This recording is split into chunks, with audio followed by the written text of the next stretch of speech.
Bueno, archivo es en realidad es una palabra sueca que significa archivo, que fue en realidad el primer nombre que se me ocurrió, y que al comienzo lo pensaba que era solamente por el momento, pero al final se quedó cuando la gente ya comenzó a acostumbrarse al nombre, ¿no?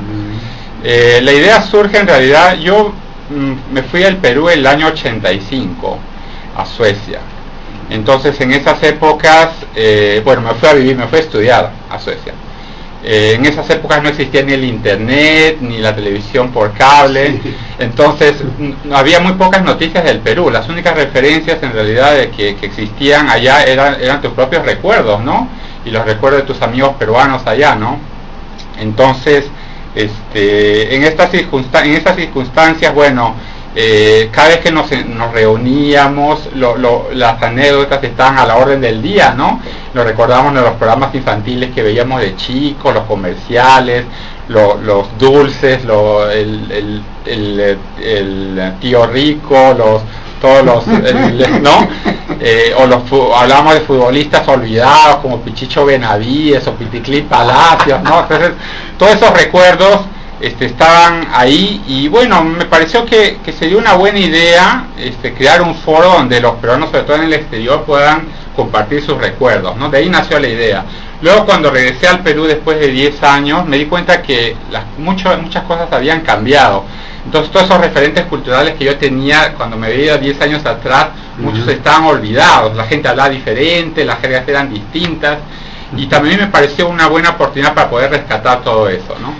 Quiere decir que tú con los amigos allá recordabas inclusive, ¿qué cosa? Toques de queda también. También, tú añoras todo cuando estás afuera, incluso las malas cosas, ¿no? Y hasta eso nos hacía un poco de gracia los toques de queda, que los parientes se quedaban a dormir en la casa porque nadie podía salir a la calle, todas las fiestas se hacían en las casas, ¿no? Por ejemplo, ese detalle, ¿no? Claro. De los años 70. ¿Y realmente cuál es tu profesión? ¿A qué te dedicas? Yo soy publicista. Tú eres publicista. Ajá. Muy bien, entonces te vas el año 85. Y luego en esa vocación tú regresas el año 95. ¿Y cuándo abre aquí? Porque el 95 pero todavía... No, yo bueno, tenía esa idea. Yo soy un recopilador por naturaleza.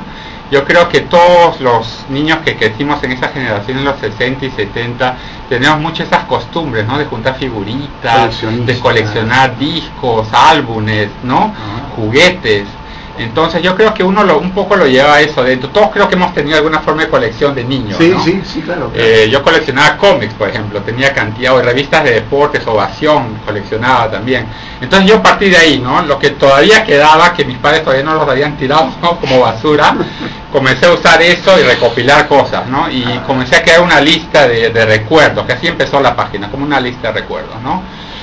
Luego con los años fui averiguando, buscando. Bueno, aquí en el Perú existe hay mucha gente que vive de eso, vive de buscar antigüedades, es como una subcultura, gente que se va a la parada y se consigue las cosas más impresionantes.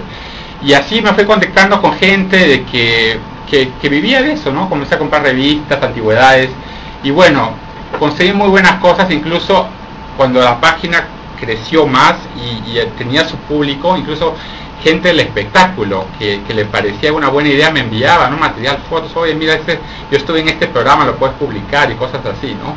Y de ahí cada vez se fue ampliando más. Que se enriqueció enormemente, tú tienes un archivo sensacional. Cuando uno está un poco alejado del país físicamente, se extraña desde la comida, pasando por los programas de radio, pasando por las series de televisión, pasando por la publicidad. Por ejemplo, conversábamos antes de entrar a cabina, Johnny, respecto de lo sensacional que sería hacer una historia de la radio. Por ejemplo, yo recuerdo cuando los domingos, en una estación comercial de Lima, surgieron dos voces muy entendidas, Hugo Salazar y Johnny López, que fueron a estudiar a la Argentina y los domingos nos traían quizás los mejores programas de radio en una época en donde la internet era lejana, inexistente. Y los programas de Johnny y de Hugo se transformaron anualmente en la premiación, la famosa premiación. Claro, la premiación que era mucho más sintonizado que el ranking de las 100 canciones, que era lo más popular, pero la premiación era la opinión de quienes sabían.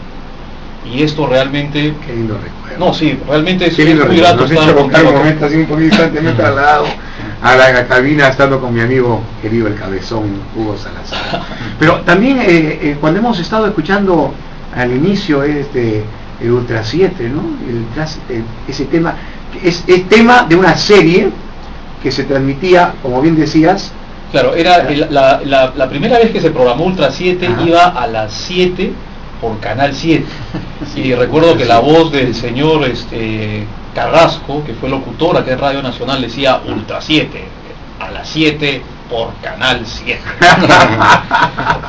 Y todos los niños tomábamos nuestro lonche después de ver a Gerardo Manuel. Siempre existe esa curiosidad. Incluso yo recuerdo, yo mismo cuando era niño adolescente, a mí me interesaba mucho ver lo que había pasado antes que yo naciera, ¿no? Porque a uno le da otra perspectiva, ¿no? Por ejemplo, yo no sabía que ciertos programas de televisión, de que yo quería que, como Ultra 7, decía, ese es de mi época, pero ya lo habían transmitido pues 10, 15 años atrás, ¿no?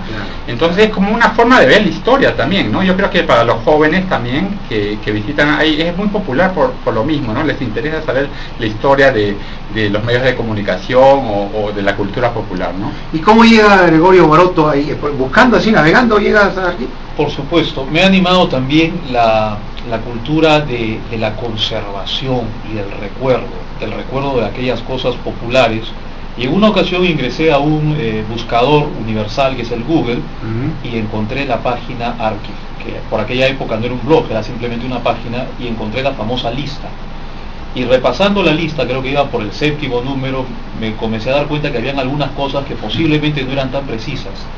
Y empecé una colaboración con Jorge que pasa por los textos de recordar la historia de los noticieros de la radio y la televisión, pasando por las series antiguas que ya no se difunden más y que no han sido reprogramadas, pasando por los dibujos animados que veíamos cuando éramos niños, Las del Espacio, El Príncipe Planeta, Fantasmagórico, Sombrita, y series como, por ejemplo, Los Patrulleros del Oeste o El Sheriff de Cochís, que fue la primera serie que se transmitió en la televisión peruana, que muy pocas veces han sido reiterados, ni siquiera los canales de cable especializados las tienen nuevamente en programación.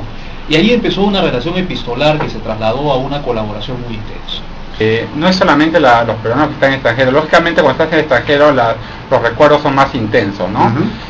Pero después me di cuenta que mucha gente aquí en el Perú también disfruta mucho de estos recuerdos, ¿no? Y se relaciona, como dice, los traslada a otra época, ¿no? En épocas, bueno, de la niñez y juventud, que son posiblemente las mejores épocas de la vida de cada uno, ¿no?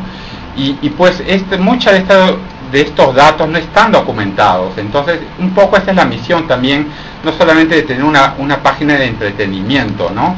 Sino de rescatar todos estos aspectos de la cultura popular que no son muy difundidos. Entonces, no se les ha dado mucha importancia, ¿no? Y yo creo que eso es muy valioso, y como tú dices, tanto por el motivo de sentimiento como por el motivo de llegar a informar a la gente, ¿no? Y hacer recordar también. La diferencia quizás que hay de las antiguas generaciones con la de ahora es que en esas épocas, pues, por ejemplo, en los 70 vivíamos durante un gobierno militar, ¿no?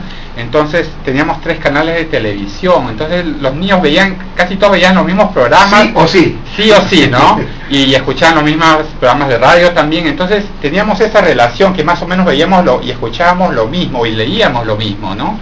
No es como ahora que hay más diversidad, hay 100 canales de cable, entonces no hay quizá eso como identificar. Pero eso también obliga. Nuestra página principal se llama archivperu.com, que es en realidad la página base, que a través de ella pueden ingresar también al blog. Tenemos, bueno, canales en YouTube, estamos en Facebook también. En Facebook, sobre todo, subimos las actualizaciones. Cada vez que actualizamos la página lo informamos ahí.